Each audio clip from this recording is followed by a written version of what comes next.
Welcome to episode 23 of Michael Reads from a Book. Today our book of choice is a little handbook by T.S. Eliot, and I'm going to skip straight to the good stuff and read out the love song of J. Alfred Profrock. I'll skip the Latin bit at the beginning, or Italian, because you don't need to hear me pretend I can pronounce Italian. Let us go then, you and I, when the evening is spread out against the sky, like a patient etherized upon a table. Let us go through certain half-deserted streets, the muttering retreats of restless nights in one-night cheap hotels, and sawdust restaurants with oyster shells, streets that follow like a tedious argument of insidious intent, to lead you to an overwhelming question. Oh, do not ask, what is it? Let us go and make our visit. In the room the women come and go, talking of Michelangelo. The fog that rubs its back upon the window pane, the yellow smoke that rubs its muzzle on the window panes, licked its tongue in the corner of the evening, lingered upon the pools that stand in drains, led upon its back the soot that falls from chimneys, slipped by the terrace, made a sudden leap, and seeing that it was a soft October night, curled once about the house, and fell asleep. And indeed there will be time for the yellow smoke that slides along the street, rubbing its back upon the window panes. There will be time to prepare a face to meet the faces that you meet.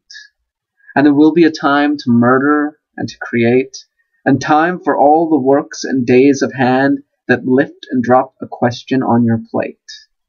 Time for you and time for me, and time yet for 100 indecisions, and for 100 visions and revisions before the taking of a toast and tea.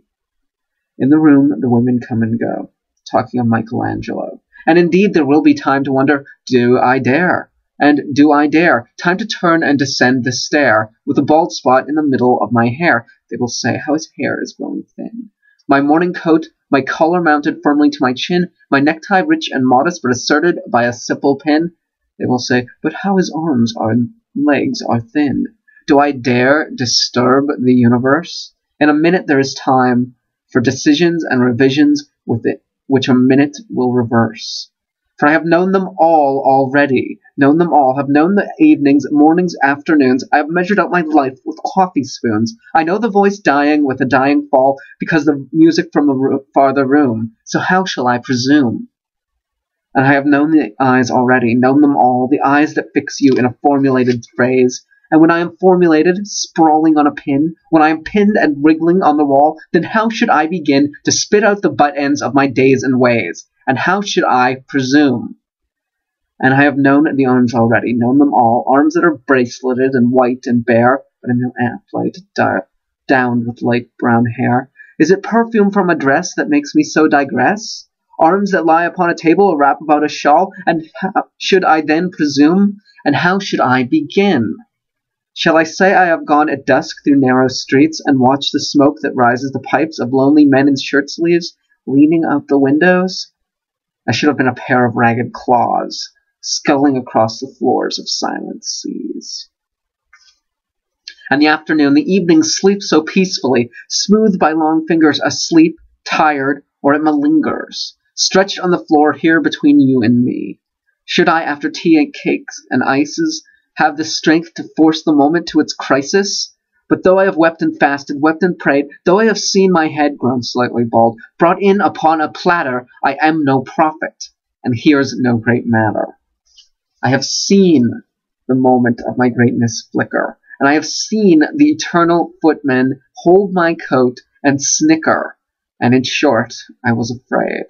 And would it have been worthwhile after all, after the cups, the marmalade, the tea, among the porcelain, among some talk of you and me, would it have been worthwhile to have bidden off the matter with a smile, to have seized the universe into a ball, to roll it towards some overwhelming question, to say, I am Lazarus, come back from the dead, come back to tell you all, I shall tell you all, if one, setting A pillow by her head should say, "That's not what I meant at all.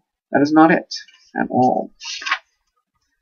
And would it have been worth it, after all? Would it have been worthwhile, after the sunsets and the dooryards and the sprinkled streets, after the novels, after the teacups, after the skirts that trail along the floor, and this, and so much more? It is impossible to say just what I mean.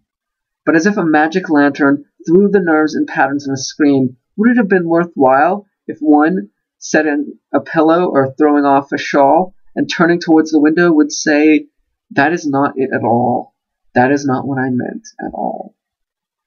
No, I am not Prince Hamlet, nor was I ever meant to be. Am an attendant lord, one that will do to swell a progress, start a scene or two, advise the prince, no doubt an easy tool, deferential, glad to be of use, politic, cautious, and meticulous, full of high sentence, but a bit obtuse, at times, indeed, almost ridiculous, at times, almost the fool. I grow old, I grow old. I shall wear the bottoms of my trousers rolled. Shall I part my hair behind? Do I dare to eat a peach? I shall wear white flannel trousers and walk upon the beach. I have heard the mermaids singing, each to each. I do not think they will sing to me. I have seen them riding seaward on the waves, combing the white hair the waves blown back, when the wind blows the white water and black. We have lingered in the chamber of the sea, by seagulls wreathed with seaweed red and brown, till human voices wake us and we drown. Every now and then it just feels good to bust out some classic poetry. Alright, that's it for this week. See you next time.